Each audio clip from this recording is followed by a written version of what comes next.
My name is Kaylin Hepting-Stevens. Welcome to Dinner Theater. I'm the co-founder of Four Sweater Vest, a production company that specializes in informal performances just like this one you're seeing. So we've had our dinner. Now let's do some theater. And if you like us, please tip your performers on Venmo. We're at Four Sweater Vest. Also, this show is for mature audiences, shall we say? Join us for tonight's tale, a noir spoof that seems too dramatic for its own good. Murder at Cafe Noir. Sure. My name is Jorge Arturo, and I will be playing Rick Archer. My name is Ken Good, and I'll be playing Thursby, Van Gilder, and Rigfield. I'm Alex McEwen, and I'll be playing Anthony Cairo. I'm Jordan Shakespeare, and I'm playing Simon Gutterman. I'm Megan Kessel, and I'll be playing Marie LaRue. I'm Camille Von Houtman, and I'll be playing Sheila Wanderly. I'm Rebecca Carlton, playing Madame Tarot. And I'm Ryan Aceto, reading the stage directions. Yay.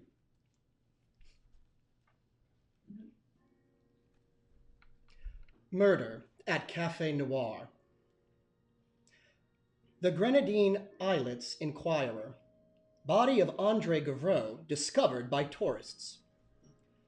Early this morning, the cold blue corpse of Andre Gavreau was spotted washed ashore on the North Beach of Tobago Cay by 20 tourists with cameras on a boat tour from St. Vincent. Clad in a white Giorgio Armani suit with a bold pink Sergio Valenti tie, the body of Mr. Gavreau was originally mistaken by the tourists for the great albino turtle.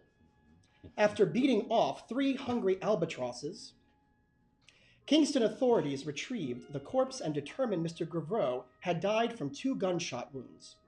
Andre Gavreau, owner of the Islet Shipping Company, Grenadine Import Exports, and the Cafe Noir on Mystique, was a very powerful and often feared figure in the area, rumored to have been involved with smuggling, the black market, and prostitution.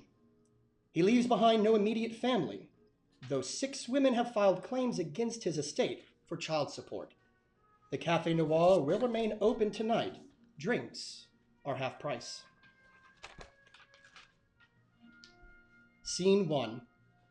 A match is lit, and a spotlight comes up on Rick Archer as he lights his own cigarette. He is dressed as a typical PI character. Have you ever wished you could just close your eyes and wake up in the past? At a point in your life that seemed a trivial decision, but turned out to be the most important decision and perhaps the worst mistake you ever made? Sure you have. I have, lots of times. But this time it was different. This time I wished I had made a different choice, but deep down I knew that I wouldn't. That I couldn't. Right now you're probably asking yourself, what the hell is this guy talking about? Well, I'll tell you. In all the sordid details. First, we'll start with who I am.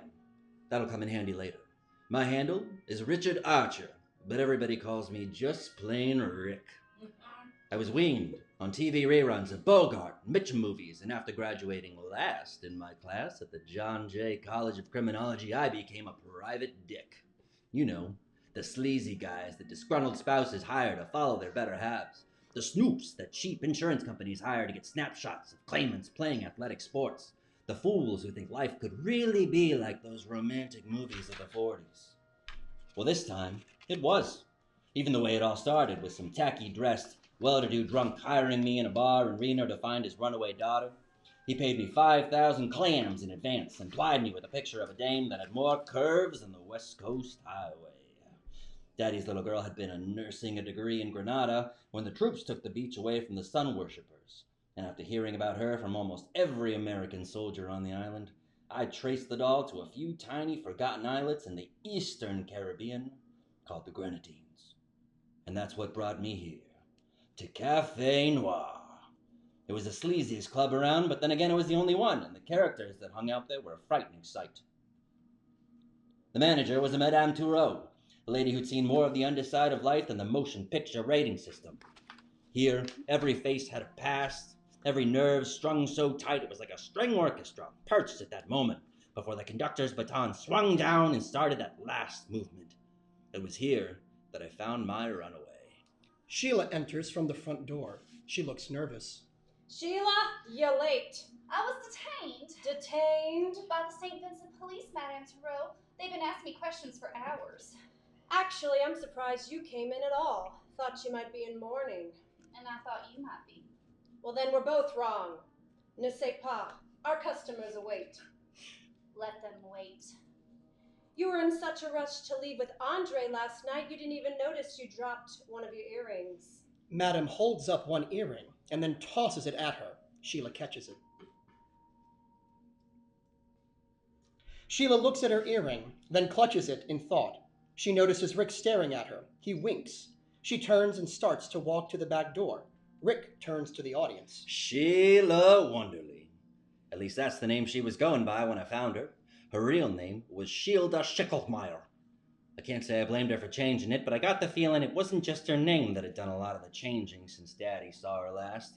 Getting her to come back home to Burning Rock, Arkansas wasn't going to be an easy task, especially with the suspicious death of the club owner, a man who went through women like Congress goes through tax relief, taking away all that's good and leaving behind a stripped framework of sorrow and broken promises. Even if my runaway was ready to come home, the cops wouldn't have let her. To earn the rest of my clams, I had to get close to her and get her out of the mess she was in, deeper than even she knew. Madame Toureau? Politer people call me that. You're fresh blood around here. What can I do you for? A day of work. I'm an American fella down on his luck. I just need a few more greenbacks to buy myself a ticket out of here. And what makes you think I could use a stranger in my place? Well, I read the owner passed away with the outgoing tide and figured there'd be a few faces that might decide they didn't have to show tonight. You're a smart guy. There may be a few defaults this evening. Maybe I could use an extra hand. What makes you worth the risk? No risk. At the end of the night, you can pay me what you think I've been worth. Sounds fair and foolhardy. What are you running from? I'm not running from anything. A lot of people say that. They're just trying to fool themselves. We all have our little something to hide and protect. Something we don't want anyone else to get close to. Let me explain something to you, Mr. Rick. Just plain Rick. All right, Mr. Just Plain Rick. This is the Cafe Noir. It may look like a dump at times, but it's a very important place in these parts. It's a middle ground where the dishonest can be honest about it. Where everyone is entitled to their secrets and everyone else is entitled to find them out. It's a place where anything and everything is for sale and there's always a buyer. It's the only place like it in the world, Rick, because the shadows here offer total acceptance and no matter who you are or what you've done. You see, Rick, everyone has secrets until they come to Cafe Noir. What are you running away from? I'll tell you a secret, Madame Toureau. I never run away from anything. That's my problem. Could be a very dangerous one around here. You're hired, Rick, for tonight. I like to live dangerously. Lets you know you're still alive. You can start by taking drink orders, and I'll get you a white jacket. Madam starts for the kitchen, but Gutterman intercepts her. Do you think that wise, madam? Especially with the St. Vincent police looking so close. I'm still the manager here. Perhaps you've managed more than just Andre's cafe. You amuse me, Gutterman. Madam exits to kitchen. Gutterman looks suspiciously at Rick and then goes after her. Rick turns to the closest table. Is it true what I heard you say? Depends on what you heard me say. That you never run away from anything? Yeah, I seem to have a problem with that. I'm like that stupid Scottish terrier we had when I was growing up. One day it decided to chase the neighbor's car, and fortunately, that day the neighbors were moving to Alaska. I love a man with conviction. Most men around here have been convicted several times. I guess that explains why you've made love to so many of them. At least I don't go for the highest bidders. I just love to love, not to make money. Sheila tries to slap Marie, but Rick catches her hand before it lands on Marie's cheek. Sheila pulls her hand away from him angrily. Thursby suddenly enters through the front door. Marie, baby, I think we hit pay dirt. Thursby gives Rick a cold stare and starts to approach. Who are you? Someone new your girlfriend's trying to take a liking to, Thursby. This is Thursby.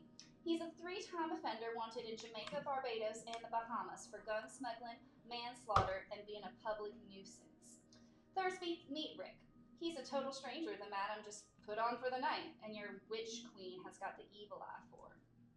Perhaps I should leave the 3 of you alone? Thursby pulls out a switchblade. As Sheila starts to walk away, Rick grabs her hand and twirls her into his arms. Going? Without a goodbye kiss? Rick swoops her into a heavy kiss. Marie looks angry. Thursby looks confused. As the kiss lingers on, Marie storms off to the kitchen. Thursby, perplexed, closes his knife and goes after her. Marie, I found something that's gonna make us rich! Once they're gone, Rick ends the kiss, bringing Sheila back up for air. She immediately slaps him. Well, you got me into it. I figured the least you could do was get me out of it. Smart guy, huh? Well, smart guys aren't my type. Sheila exits to the kitchen. Cairo, observing from the corner, applauds. Very good, Mr. Rick. Yes, it's always nice to meet a man who knows how to handle a truly volatile situation. Perhaps your talents in that area might extend beyond just domestic troubles? Perhaps, Mr. Cairo. Anthony Cairo. A dealer in the black market. I can get you anything. For a price. What is it you can't seem to get for yourself? Ah, insightful as well. You're a man of many surprises, Mr. Rick. Yes, freedom to answer your question. Freedom to leave this time-forgotten island. Have you noticed that everything and everyone here seems to have set foot out of a 1940s movie? Have you ever been to a tropical island where everything was so gray? And just look at the name of this club. Cafe Noir. Well, then you fit right in here. Why would you want to leave? I have more than enough reasons, Mr. Rick, let me assure you. Wouldn't my wanting to leave fit it right in as well? With the murder of the club's owner, your wanting to leave may fit in all too well. What I don't get is what's stopping you. Gavro's death. He was supposed to supply me with not only the passport, but the passage upon one of his ships. You see, Mr. Rick. Just plain Rick. Yes, Mr. Just Plain Rick. I am a man without an identity, a citizen of no country, a fugitive with a new face. Courtesy of the talents of a doctor friend of M. Gavreau, whom I've had to pay dearly. I just wish he had used some anesthesia. Little trouble with the law? Oh, if only it were that simple. I once had the folly to redirect a certain shipment of black market goods in order to effect a higher personal profit. Shall we say the supplier of these goods did not appreciate my entrepreneurial efforts. A change of facial scenery became a necessity for life. My new passport and the ticket are in a gray envelope in M. Gavreau's office. As an associate of M. Gavreau, I am being watched closely by the St. Vincent police. But you are a stranger, a face they would easily forget, if they noticed at all. Thanks a lot, fella. I am prepared to make this small gesture worth your while. Cairo pulls a few bills of foreign currency and pushes them into Rick's pocket. Breaking into a deceased man's office doesn't sound like that small of a gesture to me. Rick pulls the bills out of his pocket. Cairo pulls a key on a gray ribbon out of his pocket and dangles it. Even if one were to have a key? Yeah, I suppose that might make it a little easier, but... The office in question happens to be behind the kitchen. And why don't you just do it yourself? The walls have eyes, my friend. Yes, the walls have eyes. Cairo drops the key into Rick's hand on top of the bills and leaves for the kitchen. He stops as he passes the bar. In the shadows behind it lurks Gutterman. Cairo exits quickly. Gutterman laughs to himself and raises a drink to toast to Rick. Rick turns his back to Gutterman and looks at the keys and pockets everything. Scene 2. Lights up. Rick catches Sheila alone before she can exit. Actually, I'm not surprised to find you in a place like this. Where would you be surprised to find me? The convent, for one, but certainly not in a dead man's arms. Some men, even when they're dead, can control a woman. And you like it that way. Why would I? Because then, you can blame whatever trouble you're in on someone else. Someone who isn't around to say otherwise. You're such a smart guy, aren't you, Yeah. Mr. Rick? Always knowing what to say, how to say it, who to say it to. What do you want, a medal? Rick is silent. I thought you were a tough guy. Sheila starts to leave. You think all guys are tough guys so you can be heartless towards them before they can be heartless towards you.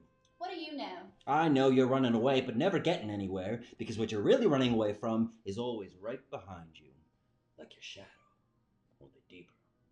Don't pretend to know me, Mr. Just Plain Rick. Sheila turns to leave again. Oh, I never pretend. Sheila exits. Marie comes up behind Rick and startles him with the next line. I hear you came to take little Miss Love for sale back to Daddy.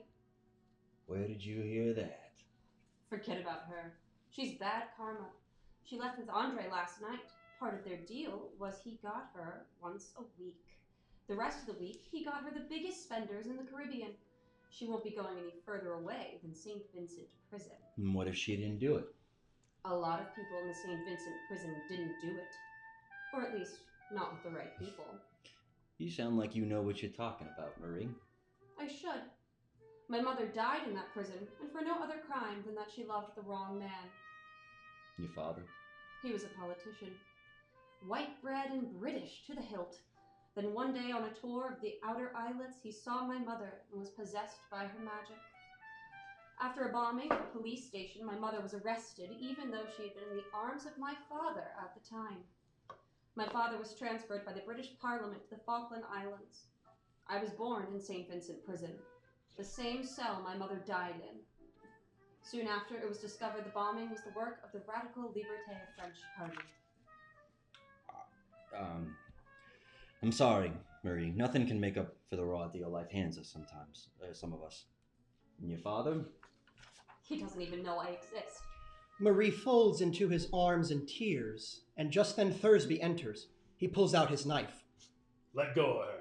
Marie turns as Thursby approaches menacingly. You got things a little wrong, fella. Yeah, sure.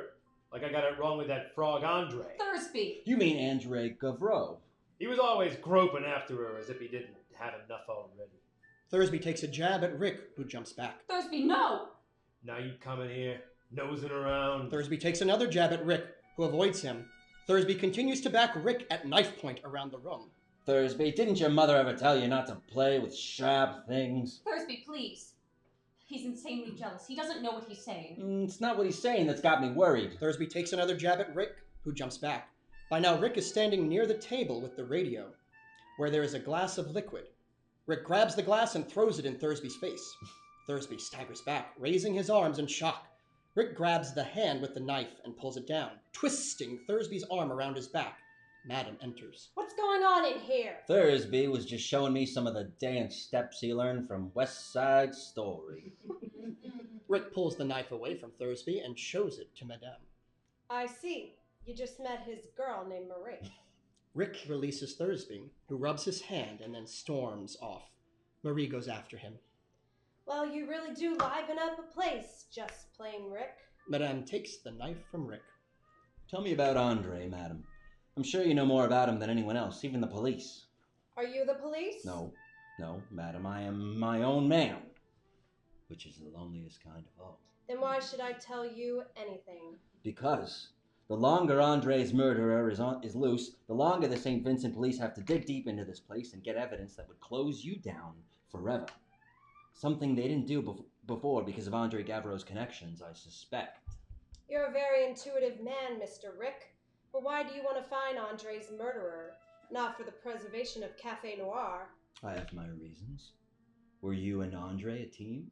Once, yes. For a while, I was his partner in life. I was your typical radical college student longing for a worthy cause to jump behind, to make sacrifices for. You know, the standard foolhardy romantic that colleges put out, with as much volume as these islands grown bananas. Then I met Andre and his radical French political party. He was a mature, handsome, and sexy man with piercing eyes and hypnotic voice, the kind of man girls fall in love with easily. He was everything I dreamed of, and I gave him everything. I joined him in his fight for the French liberté, and found myself doing things I never thought I could or would do.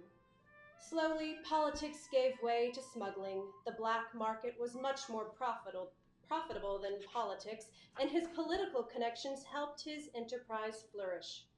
Women have weakness for dangerous men, and he was mine.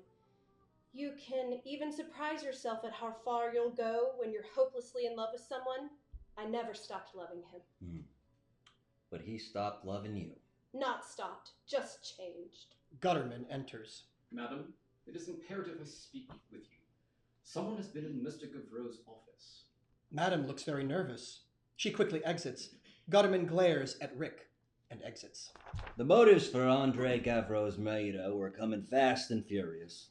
Unfortunately, the gal I had to clear was the last person seen with the deceased before he washed up on the beach with 2 slugs in him.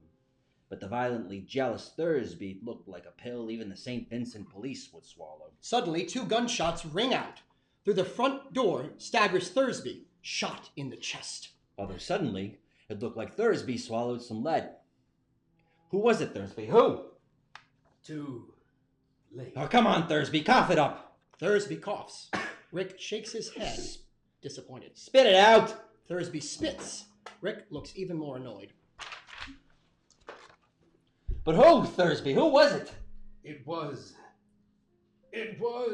Thursby pulls 2 gray envelopes out of his coat and slips them to Rick. Thursby rolls his eyes and drops dead. Rick closes Thursby's eyes. Marie runs up as Rick lowers Thursby to the ground. Rick hides the envelopes. Thursby? Thursby! Marie falls over the body in tears. Cairo walks to the body. Poor boy. I'm terribly sorry, Marie. Cairo swipes Thursby's wallet as he steps away. It's what comes from living the way he did. Live by the sword, die by the sword, and all that. Shut up, Gutterman. Marie stands up holding Thursby's gun. She points it at each of the characters, not sure who to shoot. Who is responsible? As everyone steps back, Rick steps forward. He slowly takes the gun from her trembling hands. She cries in his shoulders. Someone must pay for this, Mr. Rick. Promise me you'll find out who. It's just plain, Rick. And it's a promise, Marie. It's a promise. Rick motions for Sheila, who takes Marie off as she continues to cry. One shouldn't make promises that one can't keep, Mr. Rick. I never do, Mr. Gutterman. I never do. I think we should remove Mr. Thursby from the dining area. I'm sure the St. Vincent health officials would agree. Mr. Gutterman, Mr. Cairo? Gutterman and Cairo move forward and pick up Thursby. We'll leave him in Andre's office till the St. Vincent police get here. Madam leads Cairo and Gutterman out, with the deceased Thursby between them. Rick pulls out the 2 gray envelopes. He opens one and out slides some black and white negatives and a piece of ledger paper. He holds them up to the light and looks very interested. Just as Rick is about to open the other envelope, Gutterman enters behind him. Well, Mr. Rick, perhaps it's time we had a chat. Rick pockets the envelopes again. About what, Mr. Gutterman? About the envelopes illegally obtained from Andre Gavreau's office. As the Cafe Noir's legal counsel, I'm executor of Mr. Gavreau's estate. Therefore, I must warn you that the removal or exposure of... Exposure? And what's in these alleged missing envelopes? Marie has entered. Memoirs Andre kept on some of his dear friends. Marie pulls 2 gray envelopes from behind her back. She opens them and dumps out police records. Gutterman looks horrified at her actions and begins trying to retrieve all the papers. He'll never collect them all. He kept copies everywhere. Insurance against any wise guy who might think they could steal away the hold he had on them. I'm sure there are more. Marie exits. Angry with her, Sheila, Cairo, and Gutterman follow. It'll take some time before the St. Vincent police sail over here. We should take the opportunity to have a drink. All exit. Should have done it then. Scene 3. Lights up. Rick is reading a few of the reports. Von Gilder intercepts Sheila on her way towards the kitchen. Schickelmeier, yeah? Excuse me.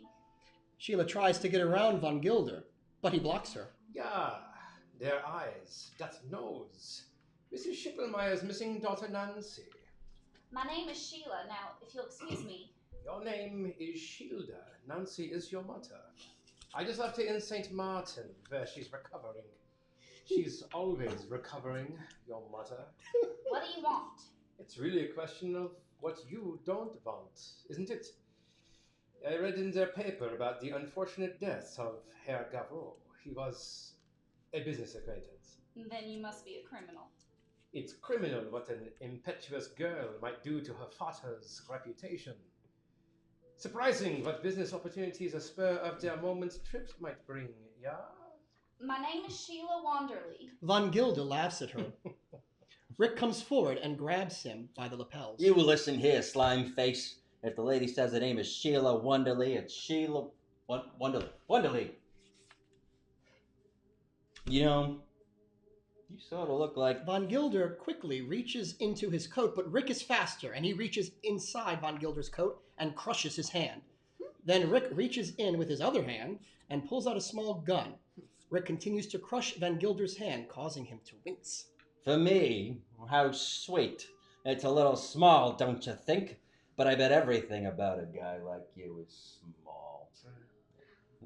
Madam enters. Release him, Mr. Rick. Rick looks at her, then at Van Gilder. He releases Van Gilder. You look a lot like... Madame Thureau, yeah?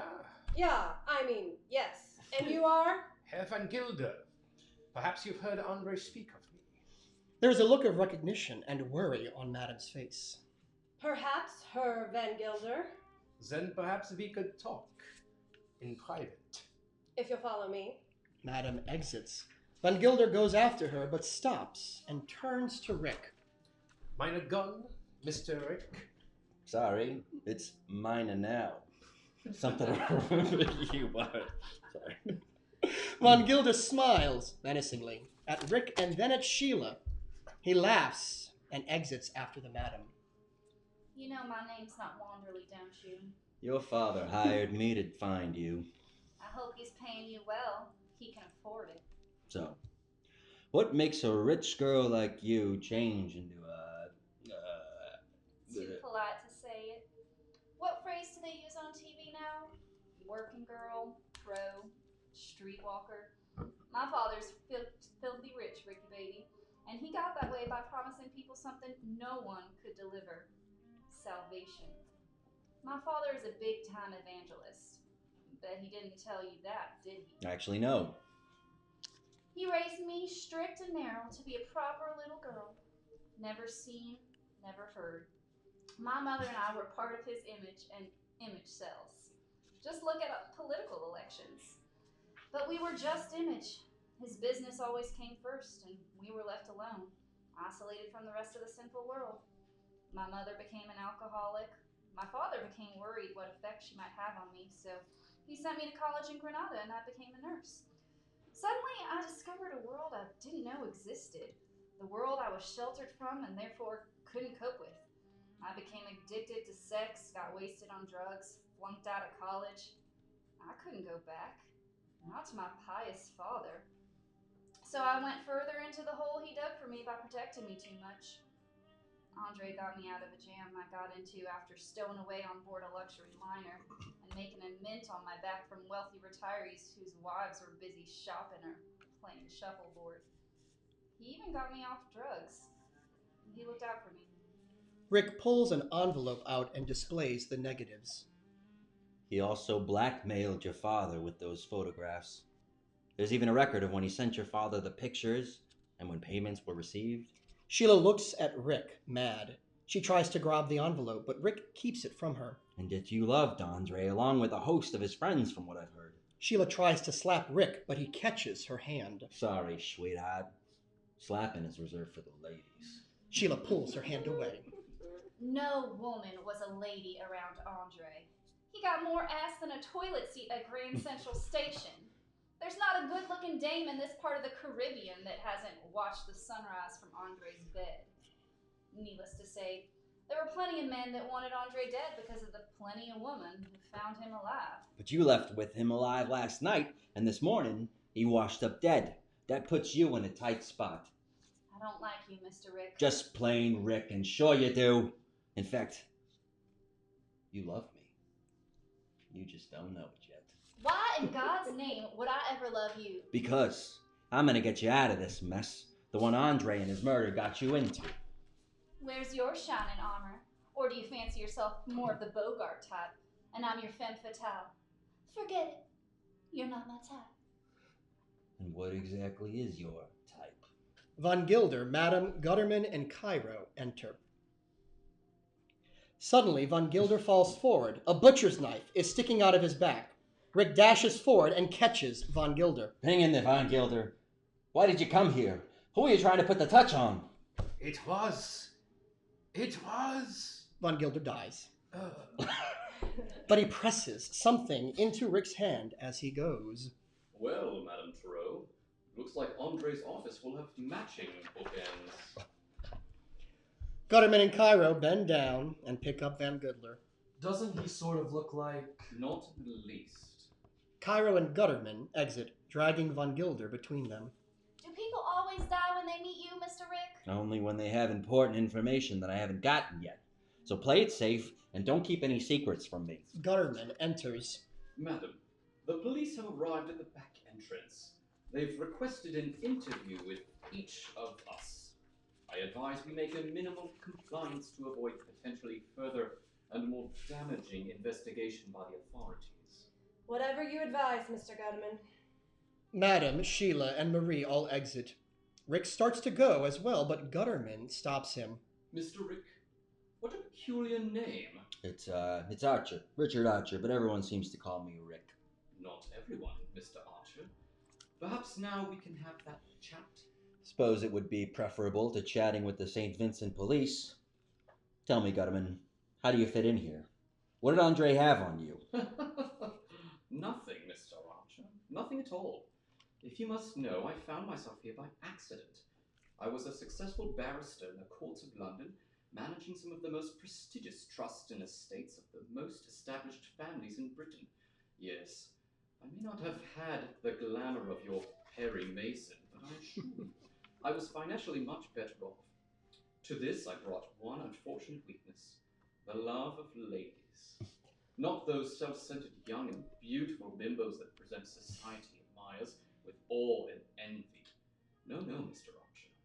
I love that rare commodity of a true lady, who has had time to learn about the real world, who understands that there is a difference between desire and accessibility. The world has long since stopped producing this type of woman, Mr. Archer. So when I find one, I find myself doing anything for them. Anything. Unfortunately, the well-established families of Britain possess just a few too many such women, and my indiscretions led to a social humiliation and a significant loss of clientele. I decided I need to go far away, someplace where I could start anew. Barbados was about as far as what little savings I had left would afford me. It was there I met Madame Tarot and soon found myself representing this establishment. But enough of me, Mr. Archer. It's time for us to discuss what we have to discuss. You'll have to pardon my ignorance, but what is that? This. Gutterman pulls a gun and points it at Rick, who raises his hands. As they say each year in Hollywood, the envelope, please.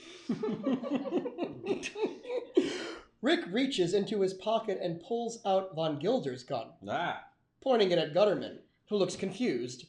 You must be new at this, Gutterman. Never let your pigeon reach into his own pocket until you've patted him down. He might pull out a gun on you too, and then where are you?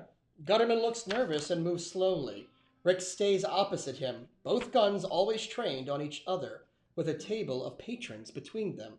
And where are we then, Mr. Archer? Between a rock and a hard place, otherwise called a stalemate. Gutterman pulls a hanky out of his pocket and mops his brow. His hands slip a little, but tightens up quickly. Aiming the guns at each other, they begin to turn slowly, like circling birds of prey. I warn you, Mr. Archer, at this range it would be terribly unlikely for me to miss. I must insist that you give me the envelope. For either of us to miss. What's so important about the envelope? Everyone here already knows the contents of the envelope. Marie made sure of that. The police records? If it is already public record, of what possible importance could it be? The other grey envelope, Mr. Archer. The one with the pictures of Sheila? Are you going to start dealing in pornography, Gutterman? Obviously not.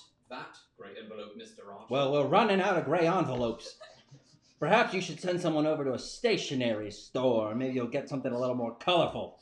This is not a joking matter, Mr. Archer. I assure you, I am deadly serious. And 3 people are seriously dead. In a moment, it may be 4.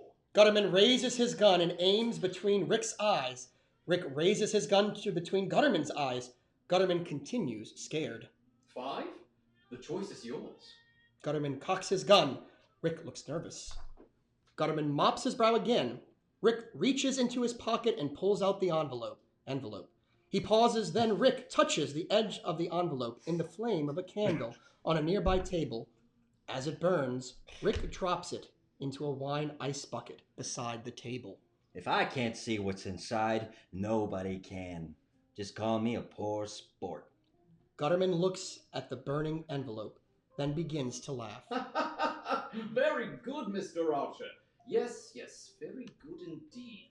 Rigfield enters, the same actor as Thursby, but disguised, dressed in a trench coat. He flashes a badge at the audience, speaks with a British accent. Police, Deputy Inspector Rigfield, Kingston Dispatch. Gutterman and Rick quickly hide their guns before Rigfield notices them. Gutterman and Rick recognize the resemblance. Doesn't he look like... This is the legendary Cafe Noir. They're right. It does cater to the lowest of the low.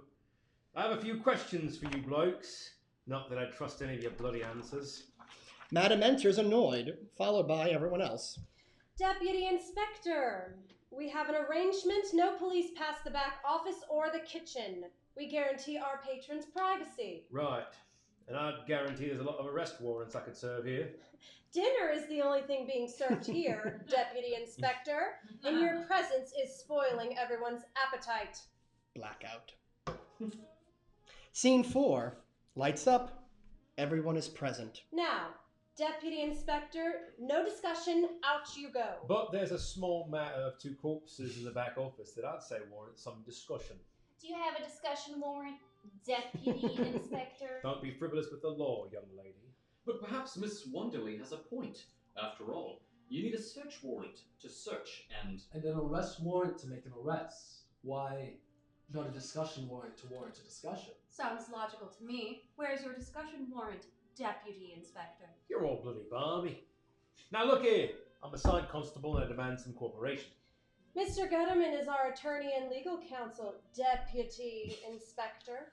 And as such, Deputy Inspector Rigfield, I have already advised my clients to agree to make statements and to submit to some brief questioning. However, if you intend to use coercion or begin criminal interrogations, I must demand that either formal charges be lodged through the proper channels, or I shall be forced to file charges of harassment and police intimidation, not to mention seeking damages for the projected losses of business revenues caused by you. I just want to ask a few blasted questions. And what's the meaning of all this here emphasis everyone's placing on deputy? They're just getting your goat, Rigfield, and you're letting them. And who the bloody hell do you think you are? Rick pulls out his license from his wallet and hands it to Rigfield. Richard Archer, private investigator. I was granted a temporary, it's a hard word, territorial extension by the St. Vincent authorities. You can check with the record division in Kingston. Rigfield glances at license, then throws it back at Rick. I don't like balmy private licenses. You sure like words beginning in B. Blasted, balmy, bloody. This is police Not until business. Not until there are officially filed charges. At the moment, Deputy Inspector, you are merely responding to my call reporting the discovery of 2 corpses. Discovery. They were bloody both eyes right on your very noses, weren't they? Listen, Rigfield, I've been working this place all night. I know how to deal with these characters, and I think I can work it so that we both get what we came here for. You can work it. Typical Yank peeper, aren't you? Coming in here telling us how to do our job. Well, somebody better. You're making a real mess of it. Look here! I'm not leaving until I find the person responsible for the death of these 2 stiffs holding up the both ends of the bookcase in that back office. How would you like to get Andre Gavro's murderer in the process? Maybe you wouldn't be stuck with that deputy prefix anymore. You know who plugged Gavro? I've got a good damn idea. If you give me 15 minutes, I'll hand you the whole thing in one nice, neat package. Right. Dream on, Peeper. Rick pulls a gray envelope from his coat. Rick opens it and pulls out a deed. The deed to Cafe Noir is a buried treasure, Rickfield. It's not only the deed to this cafe, but to a few square miles of island on Tobago Cay, where Andre's body was found and where Resorts International is putting up a casino. I bet he stood to make a bundle off of that sale. Mr. Roger, you're as bad as a good lawyer. He wanted to sell, but I convinced him to lease the land for a percentage take of the gross receipts. A very lucrative arrangement. One could even afford to go straight. I suppose the envelope you ignited merely contained a few embarrassing photographic negatives. I'm disappointed in you, Mr. Rick. After I paid you to obtain that envelope... Thursby got to it first. He handed it to me as he lost his final breath. He thought it'd be his ticket out of here, which, in a way, it was. Unfortunately, it wasn't the way that Thursby had hoped. So Thursby was washed out for the dirty deed, eh? Maybe, maybe not. I thought you just spouted it's a virtual gold mine. Sure it is, but as he was dying, Thursby also mentioned that he had figured who Andre's killer was. Dead men tell no tales, eh? Such a way with words, Deputy Inspector. Andre was shot twice, right, Rickfield? And how, wise guard, do you know that? It was in the paper. I guess Andre's killer was someone he was well acquainted with. Fair enough guess. The bullets entered from a lower angle. Some powder even discovered on the outside of his suit jacket. The talking end of that barrel was bloody close to his wallet. His wallet was still on him. Had quite a bit of cash in it too, along with his watch and most of his jewelry. What caliber? Rick pulls out Van Gilder's gun and hands it to Rickfield, who looks at Rick, shocked. Van Gilder's piece. It's a .32, never fired Mr. Gutterman's gun. Never fired. Mr. Gutterman's gun, on the other hand. Gutterman pulls his gun and points it at Rick. A 38, and it's not even loaded. Doesn't mean you couldn't have used a different rod to plug Andre and then Thursby. The ventilation in Thursby looks like the 22 variety. Van Gilder knew Andre, and he had a few secrets over some of his friends. Hearing of Andre's death, Van Gilder thought he could use that information to make a quick killing, which is exactly what somebody here did to him, cutting him out of the picture with a butcher's knife borrowed from the kitchen. Who knows what, if anything, Van Gilder really knew. But after Thursby, panic started setting in on our killer, who decided not to take any chances. I think you're real smart, eh, Peeper? Van Gilder didn't hear about Gavreau's death. He was the bloke that found the body. Van Gilder ran sightseeing boat tours, as well as a little smuggling on the side. You said most of Andre's jewelry was on. What was missing? Well, nothing for sure, but there was a band of white around his suntan left ring finger. Isn't it true, Marie, that a personal effect of the victim is utilized in the employment of a hex? What are you implying, Mr. Gutterman? Marie gives Gutterman a deadly stare. Gutterman gives his short laugh. Perhaps, Deputy Inspector, you should be made aware of Marie's talents and the source of her major income. Witchcraft. It is a religion. Is that what you were doing last night in the kitchen? You can sell anything you want here, Marie, but no practicing of rituals. We've been through this all before. You're the one who threw the blood on Andre and me last night in the shadows. You witch, you ruined my favorite dress. Sheila starts for Marie. Rick stops her. I'll ruin more than that if you killed my Thursby. Oh, right. With what, your evil eye? Do not jest. Ms. LaRue is quite famous in these parts. Her magic has never failed. As it did not fail you last night, Mr. Cairo. And what does she mean by that? I assure you, Inspector, it's nothing. Nothing at all. It's definitely something if you started calling me Inspector. Andre Gavreau died last night, did he not? He was murdered last night. But he is dead. Thus the spell took, and the money is mine. Spell. Money. Our Marie only collects if her spells work, Deputy Inspector. How much did you pay her, Cairo? What's the going rate for a spell? Everyone here wanted Gavreau dead. Why is everyone picking on me? Not everyone. It's Gutterman who's focusing all the attention on you, Cairo, like a fox trying to throw off the hounds. You amuse me, Mr. Archer. Of course I had a motive.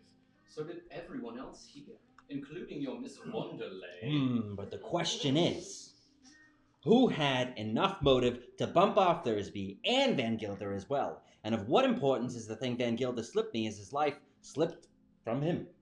Rick pulls out an earring that matches the one Madame returned to Sheila in Scene 1. Sheila is about to claim it, but stops herself. She gives Rick a guilty look as he hands the earring to Rickfield, whose attention is solely on the earring. It's the balmy earring we found on the beach by the corpse. We thought we got washed away with the tide when we were fending off those bloody albatross. Van Gilder must have pinched it. This case has me stymied. A 2-bit fug that gets wasted by the same gun that washed away Gavreau. 5 suspects who raise a glass to his demise rather than attend his wake. And a disappearing earring that turns up on a dead blackmailer. Well, Deputy Inspector Rickfield, with you on the case, I'm sure everyone will get their just desserts. The lights fade, so only Rick is lit again in his spotlight. The others all freeze in place. They're just desserts. Isn't that what criminal investigation's all about? Certainly one of the reasons murder mysteries are so popular. In a world full of confusion, corruption, only the mystery guarantees that in the end, everything will become clear and good will triumph over evil. That's what made me want to become a detective in the first place. But in real life, nothing is clear, and all too often evil reaps the rewards while the good suffer the injustices. I knew whose earring that was, all right. And it was only a matter of time before Rickfield and the rest of the St. Vincent police put the picture together for themselves. But what was the real picture? Andre Gavreau was a rotten man who left behind 5 lost people with some solid motives to deep six them. But only one of them had pulled the trigger of a small 22 that sent Andre on an eternal vacation to Hades. My question is, which one? Scene 5, the finale.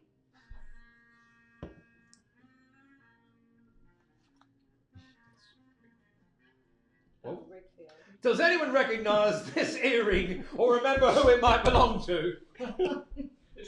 I remember thinking how lovely you looked in them last night, Miss Wonderly. Thanks a lot, Gutterman. Tell me, what's my motive? I seem to have forgotten. The pictures Andre used to blackmail your righteous father, of course.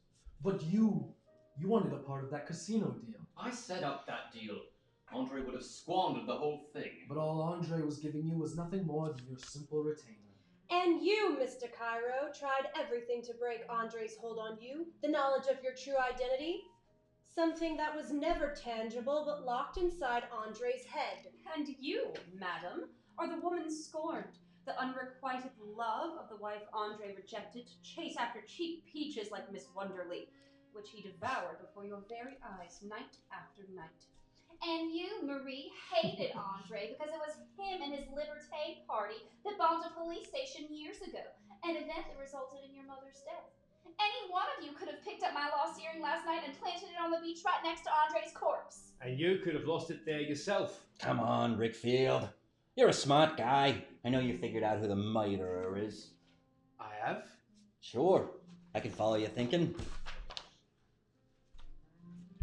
But I know that neither the newspaper nor you, Rickfield, ever mentioned exactly where Andre was shot. All that was ever said was 2 bullet wounds, which could have been in the back, the head, the neck, the side, but then all the other pieces fell into place.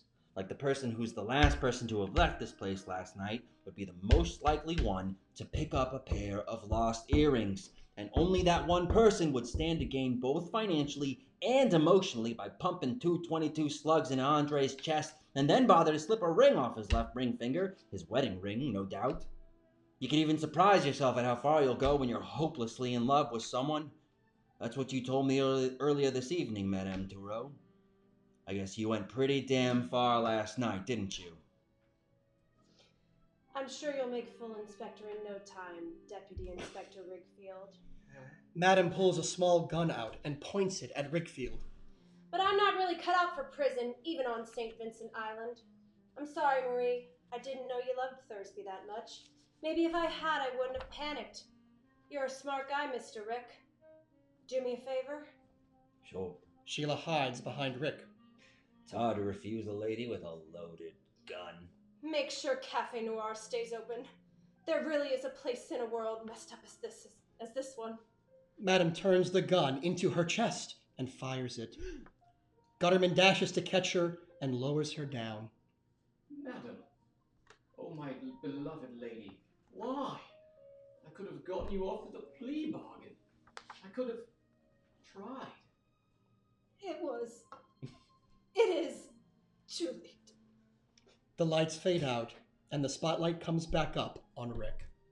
I never collected the rest of the money from Sheila's father, because when I make someone a promise, as unusual as this may sound in this day and age, I keep it. I never promised the Reverend I'd bring back his little girl, just find her, which I did. But I made someone else a promise that night. A promise to a woman with her own philosophy on life and her own code of ethics. A promise I've kept to this day. He starts to slip on a white dinner jacket. So, if ever you get down to the lesser-known islands of the Eastern Caribbean, stop by Moustique in the Grenadines. Sheila steps forward with a pair of drinks, handing one to Rick. And my co-manager Sheila and I will give you a drink on the house at the Cafe Noir. Lights fade out. End of play. And that's Murder at Cafe Noir, everybody. Thank you so much to the performers for doing this silly piece of theater, and also to the people we have watching. Our next dinner theater reading is going to be in August, and we're going to be reading The Princess Bride. Ooh. So the sign up will go out at the beginning of the month. Reading will be at the end of the month. Make sure you sign up. Please, yes, sign up. Look out for that in August.